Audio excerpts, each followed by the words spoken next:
কোরআনের একজন হাফেজের দাম কত? এই যে মালদ্বীপটা, এটা পুরোটা ছিল হিন্দু। এটা মালদ্বীপের মধ্যে কোনো মুসলমান ছিল না। এখন পুরা মালদ্বীপটা হলো মুসলমান। জোরে কন্যা সুবহানাল্লাহ। এই মুসলমান হওয়ার পিছনে একটা কারণ আছে। কি আছে?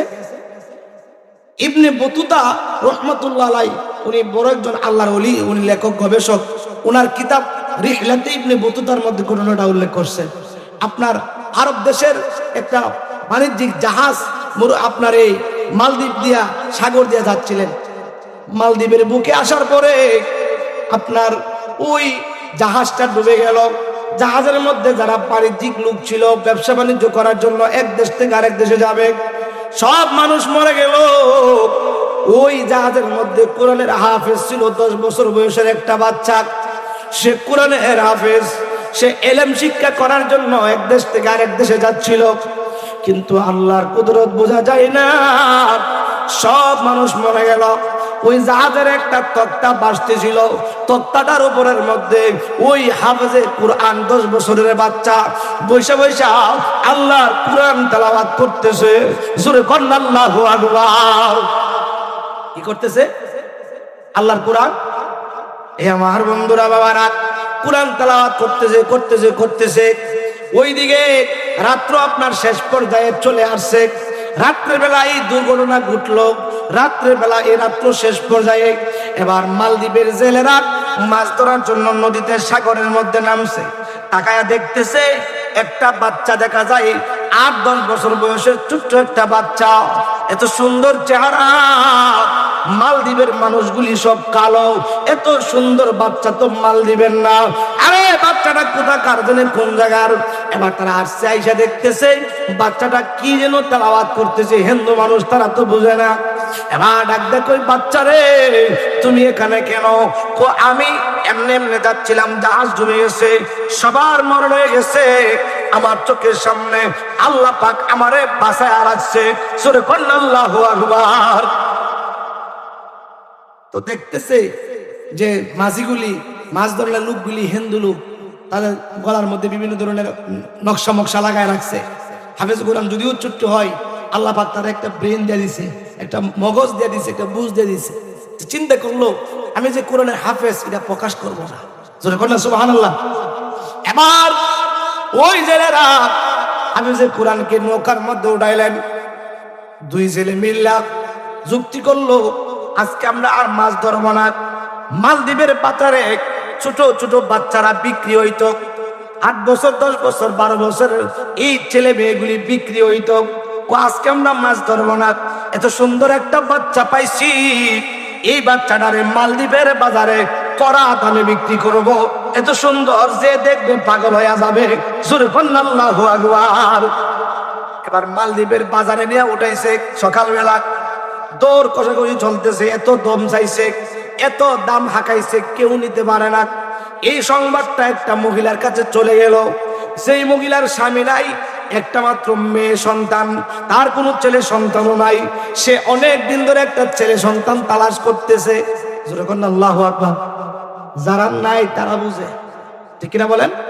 যাদের একটা ছেলে মেয়ে নাই তারা বুঝে ছেলে মেয়ে যে কত দাম, ঠিক কিনা বলেন? এবার ওই মহিলাটা খবর পাইয়া শুনছে অনেক দাম নাকি চাইছে জেলেরা।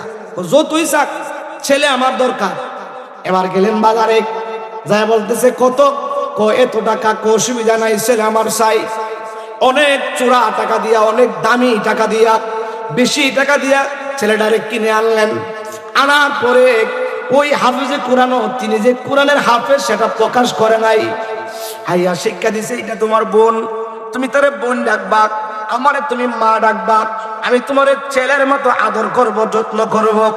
মহিলাটা হাফেজে কোরআনকে নিজের ছেলের মতন আদর যত্ন করতেছে। হাফেজে কোরআনও গোপনে গোপনে সময় পেলে আল্লাহর কোরআন তেলাওয়াত করে। যখন আল্লাহু আকবার। সিনার মধ্যে 30 পারা কোরআন। সব মানুষ হিন্দু প্রকাশ করে না। যখন আল্লাহু আকবার। চলতেছে, হঠাৎ করে মালদ্বীপের মধ্যে একটা জলুদ চাষ হইল, বিশাল বড় জলুদ চাষ। মালদ্বীপ উলটপালট করে দিল, কোটি কোটি টাকার ক্ষতি হয়ে গেল। এবার মালদ্বীপের বাদশা, যিনি যত গণক জাদুকর আছে সবাই একত্রিত করলেন, বলে এটা কিসের কারণে হয়, কেমনে বন্ধ করা যায়। এই পর্যন্ত 3 বার হইছে, 3 বছরে 3 বার দেশটা একবারে ধ্বংস করে ফেলে। এটা আমরা কেমনে বন্ধ করতে পারি? সবাই মিল্লা দেখলো, মানে জ্যোতিষরা দেখলো যে এটা এমনি হয় না। মালদ্বীপের মধ্যে প্রত্যেক বছরে একই তারিখে একই ডেটে রাত্রে বেলা একটা জলোচ্ছ্বাস আসে। ওই জলোচ্ছ্বাসটা বদজিন আকারে আসে, বদজিনরা করাই, তাদের মাধ্যমে জলোচ্ছ্বাসটা হইয়া এই মালদ্বীপটা ধ্বংস হয়ে যায়। মালদ্বীপের এই জলোচ্ছ্বাস বন্ধ করতে হলে ওই যে নদীর ঘাটে রাম মন্দির আছে, রাম মন্দির প্রত্যেক বছর একজন যুবতী সুন্দরী মহিলাকে ওই রাম মন্দিরে দিতে হবে। এই রাম মন্দিরে সন্ধ্যা সময় দিয়ে আসবে, সকালবেলা গিয়া তার লাশ আনবে। ওই জলোচ্ছ্বাস আর হবে না। সূরা আল্লাহু আকবার। একটা যুবতী মহিলা দিলে আর জলোচ্ছ্বাস কি হবে না। তো বাদশা চিন্তা করলো বৃহৎ স্বার্থের জন্য ক্ষুদ্র স্বার্থ ত্যাগ করা দরকার। প্রত্যেক বছর একটা যুবতী মেয়ে দিবে। এবার মালদ্বীপ তো ছোট দেশ, জরিপ করলেন, আপনার যাচাই বাছাই করলেন, সুন্দরী যুবতী মহিলাগুলির লিস্টি করলেন, লটারি দেয়। যে নাম লটারির মধ্যে পড়ে সে ওই বছর রাম মন্দিরে যায়। এমন ভাবে চলতেছে। কয়েক বছর যখন গেল, ওই যে হাফেজে কোরআনের ঘরের মধ্যে একটা বোন আছে, এই বছর ওই বোনের নাম আপনার লটারির মধ্যে উঠছে। সংবাদ পাঠাইছে বাদশা ওই মেয়ের কাছে, মহিলার কাছে, ও মহিলা, তোমার মেয়ে আগামীকালকে রাম মন্দিরে সাজায়া গোছায়া দিয়ে আসবা। বাদশা লোকে এসে কয়ে গেছে। শোনার পরে মহিলাটা কান্না শুরু করলো। আরে একটা মাত্র মেয়ে, এই মেয়েটার নাম আমি ভাবছিলাম আরো মনে হয় পরে আসবে, লটারির মধ্যে এসে গেছে, দ্বিতীয় হবে না দিয়া কোনো উপায় নাই।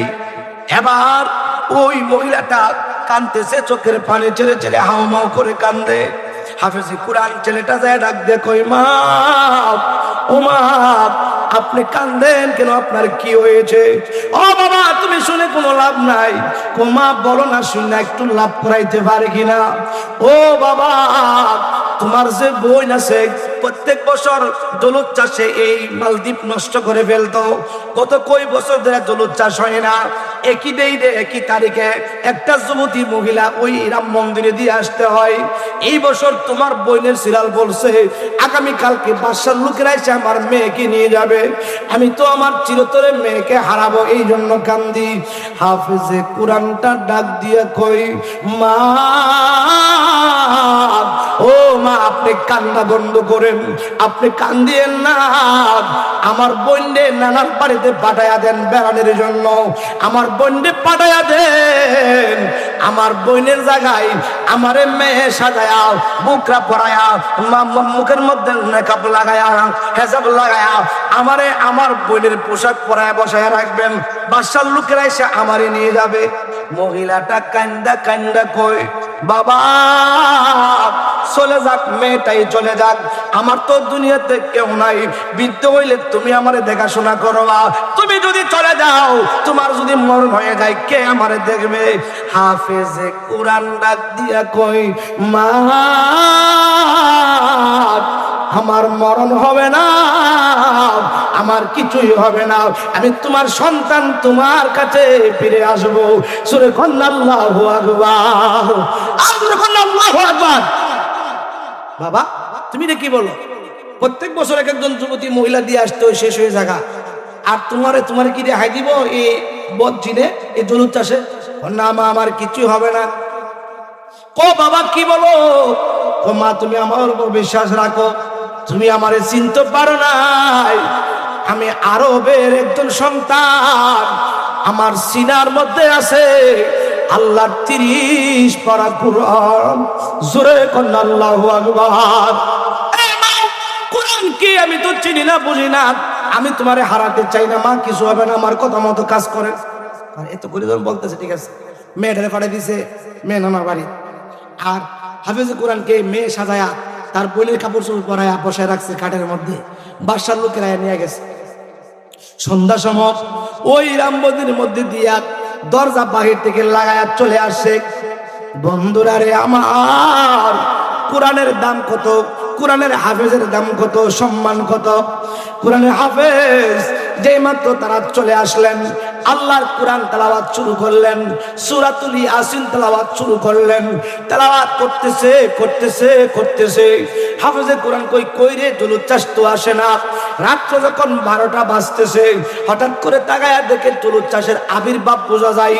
হাফেজে কোরআন আর দেরি করে নাই, ওই রাম মন্দির দিকে জানালা দিয়ে তাকায়া আল্লাহর কোরআন, কোরআনুল কারিমের সূরাতুল ইয়াসিন জোরে জোরে তেলাওয়াত করতেছে, সূরা মুলুক জোরে জোরে তেলাওয়াত করতেছে। আল্লাহর কুদরত বোঝা যায় না।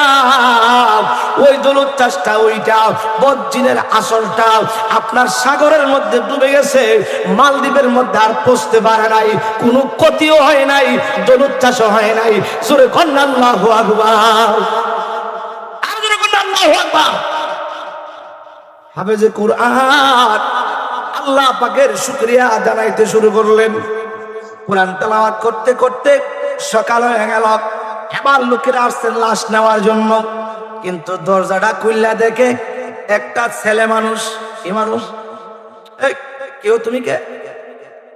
আমারে তো আপনারা সন্ধ্যা সময় রেখে গেছিলেন। আরে না মিয়া, আমরা তো একটা যুবতী মেয়ে রেখে গেছি। দেখেন, বিশ্বাস যদি না করেন, এই দেখেন মেয়ের কাপড়, এটি আমার পুরনো ছিল। আশ্চর্য কারবার। আরে কি হয়েছে কোনে বলো? হাফেজে কোরআন ডাক দিয়ে কই, হে ভাইরা, আজকে রাত্রে এই রাম মন্দিরে আসার কথা ছিল আমার বোনের। আমার বোন এখন নানার বাড়িতে খাবার খাইতেছে, পিঠা খাইতেছে, মজা করতেছে। আর আমার বোনের পোশাক পইরা আমি এই রাম মন্দিরের মধ্যে আসলাম। তো ভালো কথা, এই মন্দিরে যারে দিয়ে যায় তার লাশ পাই। তুমি দি ভালো রইলা, কিছু হইল না, জলোচ্ছ্বাসে মালদ্বীপের কোনো ক্ষতিও করলো না। এবার ডাক দেখো, হে ভাইরা, তোমরা জানো না এই বজ্জিন এই জলোচ্ছ্বাসের চাইতে কোটি কোটি কোটি কোটি গুণ পাওয়ার অ্যাটম বোম আমার ভিতরে আছে। এই অ্যাটম বোমের নাম হইল আল্লাহ পাকের 30 পারা কোরআন। সূরা আল্লাহু আকবার। দেখবেন বজ্জিন ধরছে, ইমাম সাহেবের কাছে লে হুজুরে একটুখানি ফিরা দূরে দিকিরা বলেন, দিকিরা বলেন।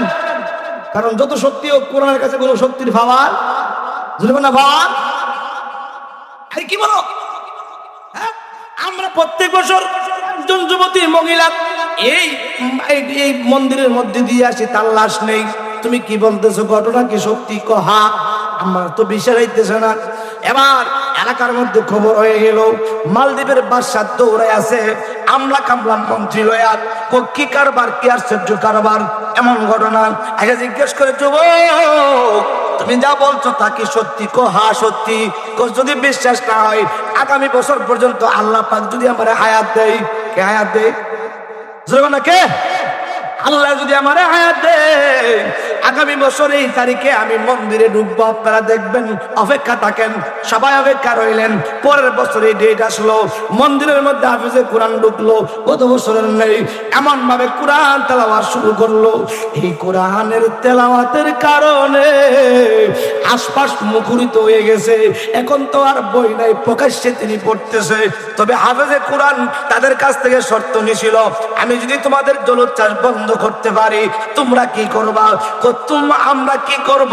বাদশা বলছিল, মালদ্বীপের সব মানুষ একসাথে তোমার কাছে কালিমা পড়া মুসলমান হয়ে যাবো। আল্লাহু আকবার। হাফেজে কোরআন তেলাওয়াত করতেছে। গভীর রজনী দেখ, যখন জলোচ্ছ্বাসের উঠবার টাইমটা হইছে, ডাক দিয়া কই, আল্লাহ, ও আল্লাহ, আজকে যদি জলোচ্ছ্বাসটা আপনি বন্ধ করে রাখেন, মালদ্বীপের সব মানুষ মুসলমান হয়ে যাবে। কোরআন তেলাওয়াত করতেছে। জলোচ্ছ্বাসের আবির্ভাব সেদিন হয় নাই, কোনো লক্ষণও সেদিন হয় নাই। কোরআন তেলাওয়াতের কারণে, হাফেজে কোরআনের দোয়ার কারণে এলাকার মধ্যে সেই দিন রহমতের বাতাস বইতে শুরু করলো, রহমতের হাওয়া বইতে শুরু করলো। এত আরাম, এত শান্তি মালদ্বীপের মানুষ জীবনে কোনোদিন পায় নাই। এবার যখন সকাল হইল, এই হাফেজে কোরআন রে আইনা ফুলের মালা পরায়া, মসজিদের মধ্যে দামি চেয়ারে বসায়া, মালদ্বীপের বাদশা সহকারে সব মানুষ কালিমা পড়া মুসলমান হয়ে গেছে। জোরে আল্লাহু আকবার। কোরআনের দাম আছে না নাই?